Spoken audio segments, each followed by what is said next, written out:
अस्सलाम वालेकुम रहमतुल्लाहि व बरकातहू जी। अभी मैं इस वक्त ज़िला दादू के इलाके जोही की साइड पर हूँ। ये इलाका है छंडन मोरी, जोही से आते हुए छंडन मोरी। ये इसके बराबर में नहर है जिसे कट लगा दिया गया।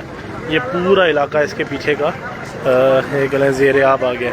इसके पीछे जितना भी चले जाएँ तो ये मेन रास्ता है जो जा रहा है जोही की तरफ। जोही का ज़मीनी राब्ता मुनक़ते हो चुका है।